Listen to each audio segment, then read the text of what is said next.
Back here in Philadelphia with Lyn Porterfield, the U.S. Lacrosse Regional Manager out in the West and Pacific Northwest. I know Seattle's your home territory. It is, upper left. Lacrosse in the West, I think it's been a big talk in the college scene about the continued growth of the sport west. How have you seen it at the U.S. lacrosse level, the growth of the sport out west? Well, it's been pretty phenomenal, you know, as people move west, they bring the sport, and that's kind of how it has grown. It's exploding in a lot of areas. It's you know, we've got a lot of geography to cover in the West, so it takes a little bit of time sometimes to get it going, but it's been phenomenal so far. Where are the big growth areas that you've seen out in the West Coast? Washington State. My territory covers Northern California up, so obviously California is a big market, but Washington State has been a real big one. Yeah, it's coming along in Idaho, coming along in Oregon, Montana. We have a little bit of lacrosse in Wyoming, but Washington State's probably been the biggie in the region. I think the interesting thing for me is I'm a Syracuse alum. I see Tucker Dordovic, who comes from the Pacific Northwest, who's made his way across. Of course, Peter Baum was one of the real notable names that came across. As you continue to see players now having the opportunity to play at the highest level that come from those areas, what's that influence on the sport?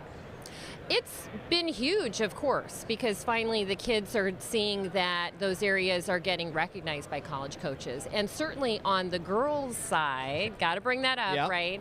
We've got, of course, a lot of D1 opportunities in the Pac12. That's been really huge and has had a pretty huge influence on the increase in the girls' level of participation. And that's something that's probably been the biggest area of increase to date. Yeah, the Pac12 Women's Conference still very new, and that's really been influential in the exposure of the sport. It has. I mean, Oregon up in the upper left. You know, of course, Stanford, Cal been around for a while, but you know, Oregon's been huge, and of course, Arizona further down, but still within that Pac-12 area. So yeah, no, it's been good. I was learning about the Trilax program for the first time earlier today, and I think it's so cool giving a player a stick, a ball, and the ability to play the sport somewhere. That's right. I think it's so important, and it allows them to take the stick back and play in their backyard, which is where most people's first love of any sport kind of develops. That's right. But you also develop coaching through these Trilax opportunities. We do. One of the things we've been doing, which has been really impactful, and we've done it a lot in the Pacific Northwest, is we are doing coaching clinics. Our level 1 coaching clinics go through developing the individual athlete,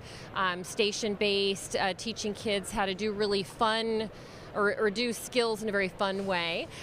So what we're doing a lot is we're doing a coaching clinic in the morning, and then we'll do a Trilax in the afternoon, and the coaches that just went through the clinic get to practice and you know, get a practicum in with the brand new kids, and that's been really impactful, kind of a double whammy, because that's a big thing in developing areas is coaches education, officials education, parents education, and of course, you know, introducing the kids. Yeah, I mean, how as you continue to grow with players, how important is it to continue to grow the number of coaches that maybe people that weren't even exposed to the sport before their kids decided to play? Exactly. It's huge. It's absolutely huge. I mean, we have a lot of people that have come in who know the sport. Maybe they come from, you know, Syracuse, upstate New York, the Mid-Atlantic, Long Island.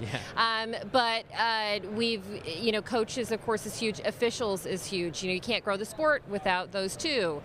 We need the players, but you need the coaches, the officials, and the fields, of course. But coaches education, the sport cannot grow without it. And so that's the thing, is as we've been bringing in the little kids, we're trying to bring along the parents and get them to participate on the officiating and the coaching side. And it's been pretty successful overall. Well, Lyn, we appreciate everything you're doing out in the Pacific Northwest, continuing to grow the sport, and enjoy the rest of LaxCon. Thank you much. You too.